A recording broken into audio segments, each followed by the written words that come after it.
Ladies and gentlemen of the world, gathered not only in the shadow of a Scottish golf course, but in the wider forum of history, let us speak today of a moment, quiet, tense, and laced with implication, that unfolded far from the chaos of rallies, far from the courtroom steps, yet reverberated with the weight of legacy, justice, and responsibility.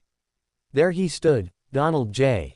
Trump, the 45th President of the United States, flanked by Stone and Wind at Turnberry, that solemn and storied slice of the British coast. Cameras clicked. Reporters leaned in. A question was hurled, unexpected, bold, and razor-sharp. Would he ever consider pardoning Ghislaine Maxwell? The name itself, wrapped in scandal, echoes like a whisper through the marble halls of justice and into the tabloid pages of a weary public. A woman sentenced to 20 years, a woman whose name is forever linked to the horrors and shadows of Jeffrey Epstein. And here, before an audience global in scope, the former president did not recoil. He did not dismiss. He did not even deflect. He paused. And then, he spoke, not in the firebrand fury of a rally, not in the steely cadence of legalese, but with a strange calm. He said that yes, he is allowed to pardon her. He acknowledged the legal power. He acknowledged the technical authority. And yet, he declared, unequivocally, that no one has asked him. No one from her camp, no emissary, no family member, no distant whisper from the dark corners of influence had come to him with a request for clemency. And then, in words both simple and heavy, he added that it would be inappropriate to talk about it. A thunderclap of restraint from a man so often cast as defiant. Why, then, does this moment matter? Because in that single breath, Donald Trump brought the weight of American justice and presidential discretion into the same room.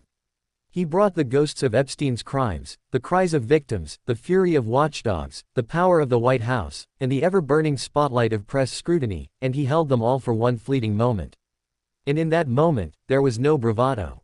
No grand promises. No threats. Just this, an admission that while the power of the pardon exists, it does not always demand to be used.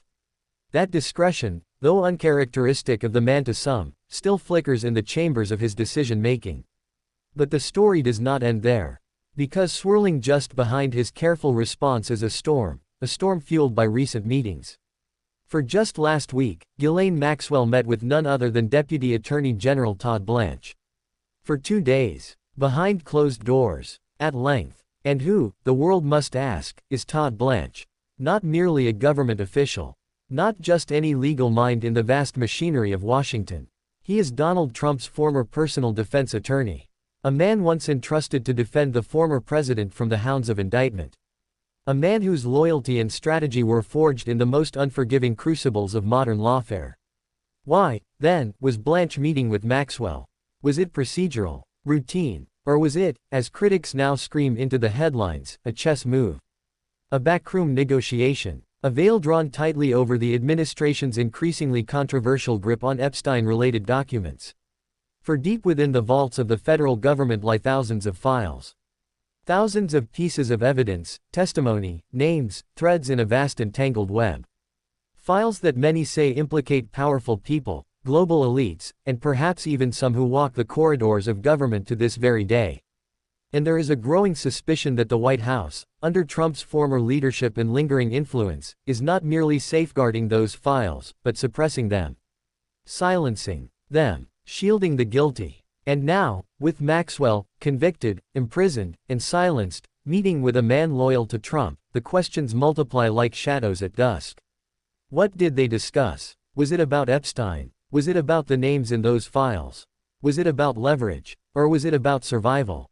And why now? Why in this moment, on the eve of so many electoral battles, with the drums of political resurrection beating louder each day?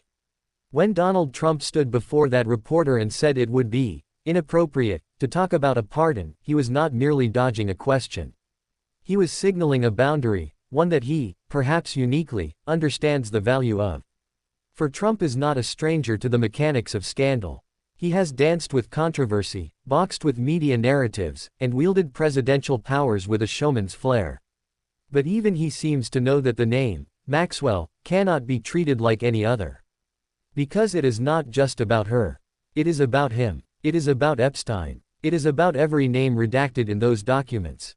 It is about every victim whose story remains sealed by the slow gears of bureaucracy. It is about trust, eroded, cracked, and desperately hanging on in the eyes of the public. And so, the world listens. Not just to what Trump says, but to what he does not say. To the meetings not publicized. To the files not released. To the promises not made. Because silence, in moments like this, can thunder louder than any rally cry. But still, we must ask, if the former president had no intention of issuing a pardon, why even speak of being allowed? Why raise the specter of power unused? Was it an assertion of dominance? A warning? A subtle reminder to those watching, those named, perhaps, that he holds the keys to more than one locked door? Or was it a glimpse into the internal conflict of a man who now walks a razor's edge between populist defiance and institutional caution? Only time will tell. But for now, a silence lingers. A silence between Turnberry and the prison walls. Between questions shouted and answers withheld. And in that silence, we find more than political theater. We find the echo of justice long delayed. We find the trauma of victims still seeking closure. We find the anxiety of a public unsure who truly holds power, and how they wield it. So let us not forget what happened on July 28. Let us not treat it as a mere golf club Q&A, nor a passing footnote in a crowded news cycle. Because in that moment, Donald Trump did not exonerate. He did not accuse. He did not ignite. He contained. And in politics, containment is never accidental. So we watch. We wait. And we remember that justice, though slow, must not be silent. Because in the silence, stories twist.